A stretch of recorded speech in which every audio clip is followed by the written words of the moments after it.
Eh bien, bonjour à tous. Nous avons 15 minutes pour parler d'IA et surtout d'IA pour les documents, puisque on parle beaucoup d'IA dans les médias, partout. Mais quelle valeur, qu'est-ce que ça peut nous apporter?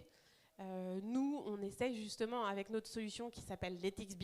Donc, vous pouvez aller consulter notre site letxb.ai, traiter les documents et donc venir chercher toutes les informations qui sont dans les documents grâce à l'IA. On va voir en fait surtout les cas d'usage, puisque c'est ça le plus important. J'ai commencé quand même par vous présenter un tout petit peu la solution et j'expliquerai plus en détail dans les cas d'usage comment ça fonctionne. Donc, je suis Angela Gauvin et je travaille pour LetXB. Ça va faire bientôt 2 ans que la société existe et on a co-construit l'outil avec des bailleurs sociaux, notamment INLI et Immobilier Atlantica Aménagement, et on verra notamment quels sont les cas d'usage qu'on a co-construits avec eux.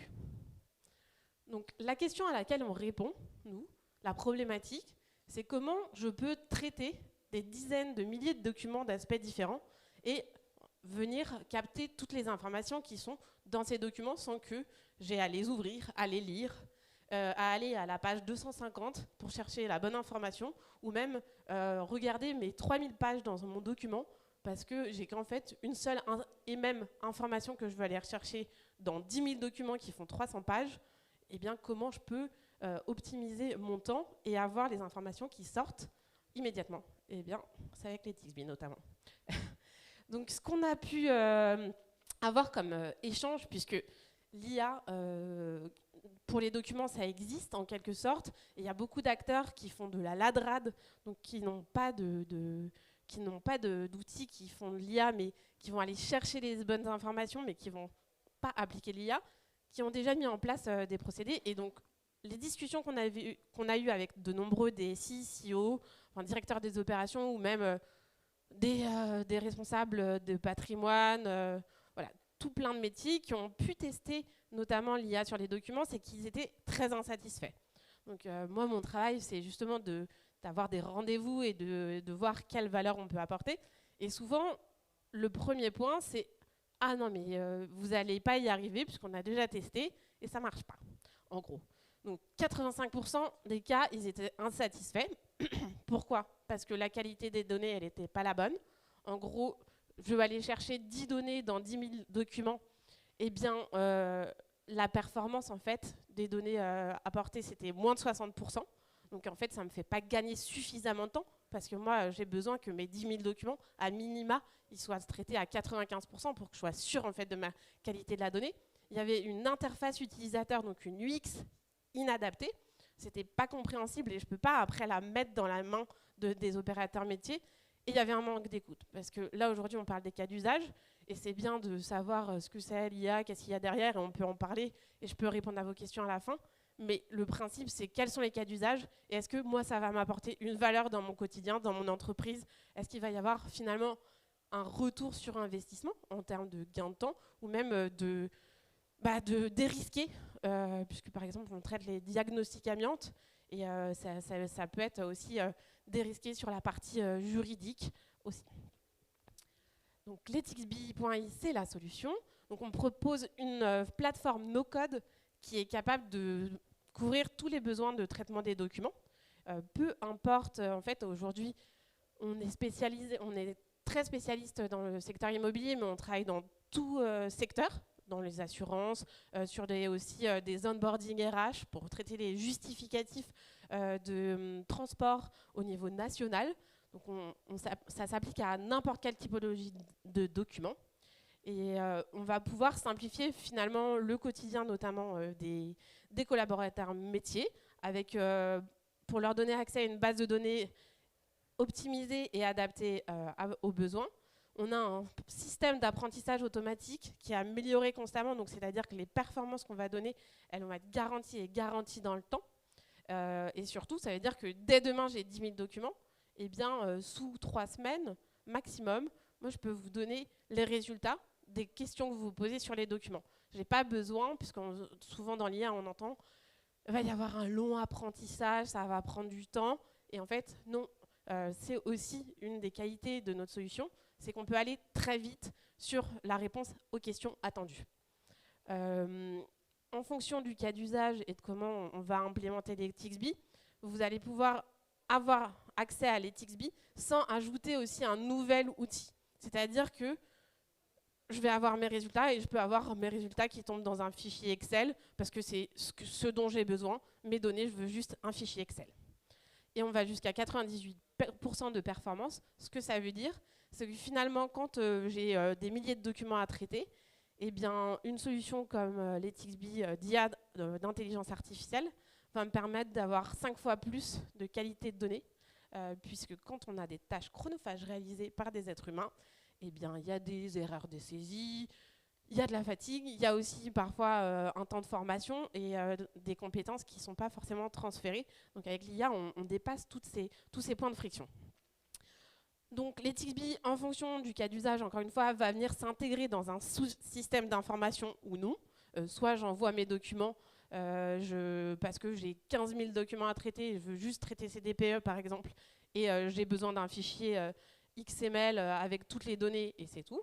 Ou alors, pour reprendre les cas d'usage de l'immobilier, j'ai tous mes dossiers locataires que je dois vérifier. Et donc là, je vais peut-être me connecter à une interface web et après renvoyer tous les documents dans un fichier CRM. Ça dépend, en fait, quel est mon cas d'usage. Et nous, on va pouvoir se connecter à tout outil en entrée ou en sortie, à plusieurs outils.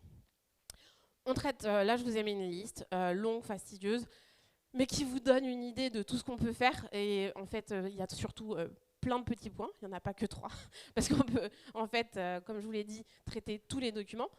3, là, on a mis que des bailleurs sociaux, puisqu'on est dans le secteur de l'immobilier, mais on travaille avec d'autres acteurs. Donc 3 références avec qui on a travaillé, mais voilà, ça vous donne une idée des documents. Donc pour le top 5 des cas d'usage, en fait, on a un premier cas d'usage qui sert aussi les collectivités territoriales, et puis d'autres acteurs, c'est la partie traitement des documents entrants.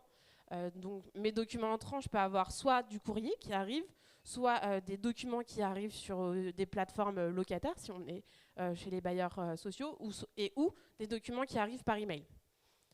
Ce qu'on va pouvoir faire, notamment pour prendre le courrier entrant, c'est que les opérateurs métiers qui reçoivent tous ces courriers, qui doivent les donner à la bonne personne, qui doivent aussi dire « Ok, bah, c'est ça ma priorité, ce courrier doit surtout pas être perdu, puisque c'est un courrier recommandé, et en plus il doit être adressé à la direction », eh bien ils vont pouvoir tout scanner en masse. On va, alors, pour ceux qui connaissent un peu ces sujets, les LADRAN proposent ça, mais en fait, il faut mettre des séparateurs, donc c'est extrêmement long pour les opérateurs et métiers.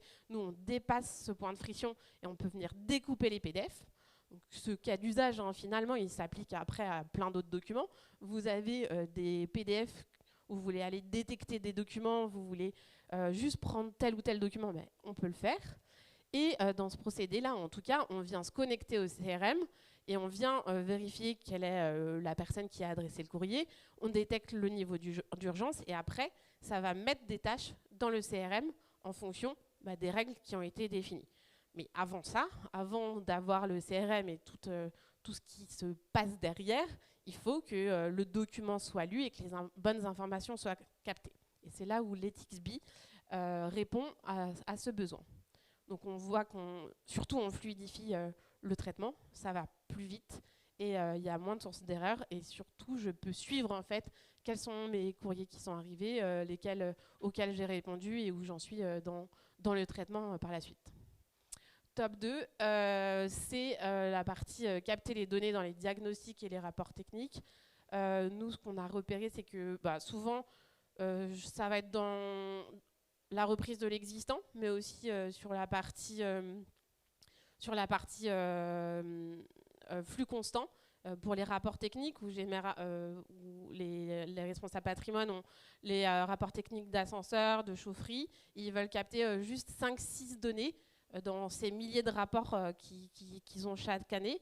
Et ils ont besoin d'un tableau Excel tout simple pour pouvoir les donner aux gestionnaires de bases de données, puisque nous, on ne gère pas les bases de données, on aide à les construire à partir des infos qui sont dans les documents. Et donc, on aide tout simplement à détecter les bonnes informations dans les bonnes liasses.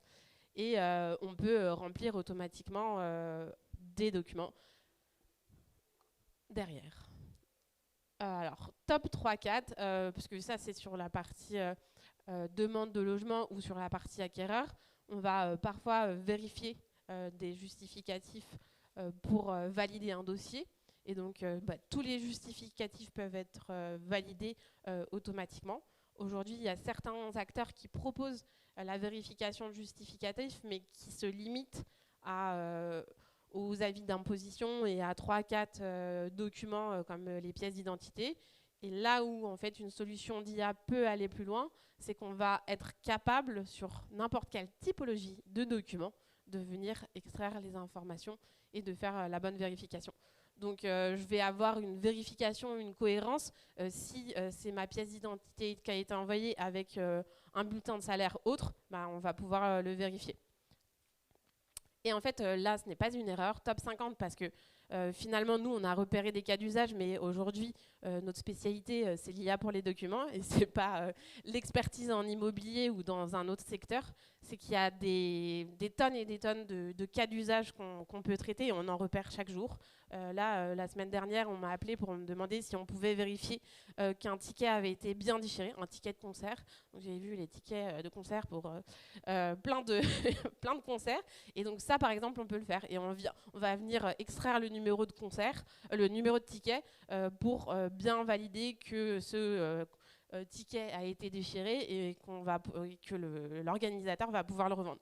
Donc là, en fait, on a un ROI. Pourquoi? Parce que la personne ne va pas renvoyer son ticket, il n'y a pas un remboursement des frais d'envoi. Voilà, on gagne du temps. Et donc là, c'est à vous, dans vos métiers, et n'hésitez pas, on peut convenir d'un rendez-vous. C'est pour en discuter, parce qu'il faut en discuter pour voir si on peut vous apporter de la valeur et quelle performance on peut obtenir. Mais donc, dans d'autres projets qu'on a menés, on est souvent amené à travailler dans le cadre de migration de GED. Donc, je rachète un patrimoine ou une foncière et j'ai plein de documents qu'il faut que je relise, que je range et que même je renomme tout simplement pour respecter ma nomenclature. C'est des milliers de docs qui arrivent, 60 000, 100 000, 200 000. C'est long, où j'ai une data room avec 500 000 documents et je ne sais pas trop ce qu'il y a dedans. Et bien là, en fait, l'EthicsBee peut vous aider. Sur la partie dossier de vente, locataire, en gros, je pense que là, vous aurez à peu près compris, mais on va passer aux questions. Et derrière, vous pouvez avoir les données sous format Excel, soit dans votre ERP, et ou les documents renommés dans votre GED. Donc, tous les documents, on a déjà 50% d'extraction dès le début. Et à terme, en fait, à partir du moment où vous avez un certain volume de données qui est passé, et ça on vous le dit dès le début, vous allez pouvoir obtenir jusqu'à 95% de performance, donc des données de qualité. Je passe aux questions-réponses, si j'ai la bonne réponse. Et si vous avez des questions.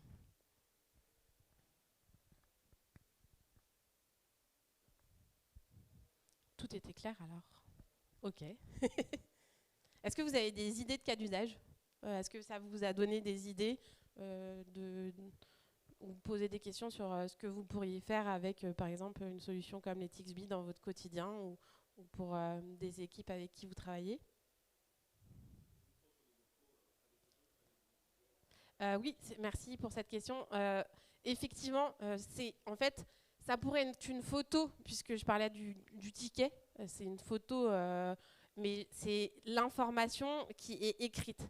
Parce que notre métier, avant même, techniquement, avant même d'aller chercher la bonne information au bon endroit, nous, on va transformer l'image en texte. Et donc, notre métier, c'est vraiment d'aller chercher le texte, peu importe où il se trouve, et pas de repérer, puisqu'il y a d'autres cas d'usage d'IA. Je prends en photo un bâtiment, et puis je peux repérer où est ma sortie. Voilà. Non, effectivement, nous ne faisons pas ça. En revanche, si c'est une photo et que j'ai une information que je veux aller extraire, nous pouvons le faire.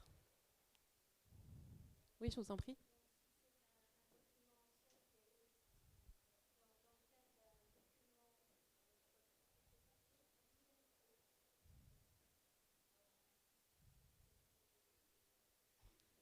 Donc si c'est un document ancien,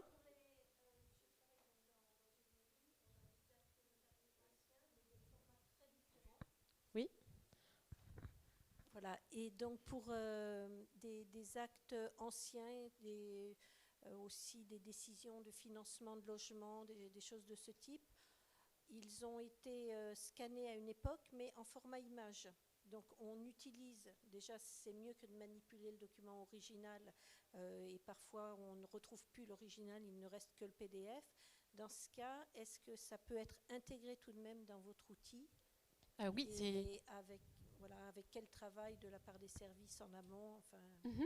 Alors, effectivement, en fait, nous, que le document soit un document numérique ou un document scanné, donc non natif, en fait, ça ne change pas, puisqu'on va chercher la bonne information au bon endroit, et peu importe la variété des documents, en fait, au début du travail sur vos documents, c'est un data scientist, hein, c'est un métier. On va regarder la variété, la complexité de votre document, et on va pouvoir vous dire, OK, sur ça, je vais avoir tant de performance. Je vous prends un exemple assez complexe qu'on avait, qui est les plans de surface, où ça a été réécrit à la main, raturé, re-raturé. On pouvait avoir jusqu'à 50% de performance sur la lecture des plans de surface. Donc ça, c'est là où la personne avec qui on avait discuté, elle ne voulait pas le faire parce qu'elle elle n'avait pas le temps de traiter les autres 50% à la main. Donc ça a été un no-go. Mais en gros, les points de friction qu'on peut avoir, c'est écrit à la main. Donc l'écriture à la main, c'est en fait vous et moi, le E, il se ressemble pas. Et là, c'est pas l'IA en fait, c'est d'abord la transformation de l'image en texte et quelle qualité on peut avoir. Mais néanmoins, on va traiter aujourd'hui des documents où c'est écrit à la main. Et quand on fait de la concordance avec des bases de données, on peut avoir de très très bons taux de performance. Donc encore une fois là, il faut voir le cas d'usage et qu'on puisse vous dire oui, non, c'est complexe. Mais en tout cas, là, pour répondre à la première question, que mon document soit numérique, natif ou pas, ça, peu importe, on a la même qualité. Et parfois aussi, on a des clients qui viennent nous voir, ah bon non, ce scan, il n'est pas trop de qualité. Et en fait, on a zéro sujet. Après, si vous, comme moi, on ne peut pas lire l'information, alors là, l'IA ne fait pas de magie. Hein. C'est artificiel, mais c'est pas magique. J'ai une question, c'est sur la localisation de votre IA. Est-ce que, est-ce que c'est français? Parce qu'il y a pas mal de sujets sur le cloud et où est-ce qu'on envoie les données avec du RGPD par exemple. Et donc premier point, où est-ce que c'est à peu près, où est-ce que c'est localisé pour être précis. Et deuxième point, est-ce que sur certaines données sensibles où on nous demande de travailler dans des environnements sécurisés, est-ce que vous faites du on-premise Ok, oui. Alors, on peut être amené à faire du on-premise. Et là, c'est un gros sujet, la donnée. En fait, en tout cas, nous, on respecte tous les principes RGPD. On a travaillé, parce que Letixbee est une spin-off du Startup Studio Onogo. Ça existe en fait depuis plus de 7 ans et c'est des milliers d'heures de R&D. C'est pas une solution, là, on part un peu dans les termes techniques, mais c'est pas une solution où on est venu plugger du chat GPT et les données partent partout. Nous, on a une IA qui est souveraine. On a développé nos propres modèles LLM, donc Large Language Model, où on vient mixer en fait différents types d'IA pour réussir à donner des résultats immédiatement, mais aussi dans le temps des résultats garantis. Aujourd'hui, l'hébergement, il est sur AWS. C'est un gros sujet technique et surtout parce qu'on travaille beaucoup avec les bailleurs. On est en train de... On va avoir la possibilité d'être hébergé 100% en France. Alors après, en fait, les meilleurs, sincèrement, aujourd'hui, ils sont américains, hein, techniquement pour certaines garanties. Mais après, ça pose des sujets de données. Donc, on va proposer les deux options. D'ici à 3 mois, on aura un hébergement français. Après, nous, en fait, on ne garde pas les données. On n'est pas une GED. Donc, soit vous pouvez nous dire, par exemple, je parlais des justificatifs de domicile et de transport. Il y a beaucoup de... là, c'est de la donnée RGPD. On n'a pas de... Nous, on est obligé de garder les documents, par exemple, pendant 30 jours et les données pour avoir un niveau de performance qui reste dans le temps. Mais en fonction de vos besoins et aussi des caractéristiques de votre métier eh bien, vous pouvez nous dire non, moi, il faut que mes données soient absolument supprimées sous 30 jours. Voilà, ça va dépendre du cas d'usage. Merci à tous. Et je reste disponible s'il y a encore des questions. Je serai ravie de vous rencontrer, soit en visio ou en réel. À bientôt. Au revoir.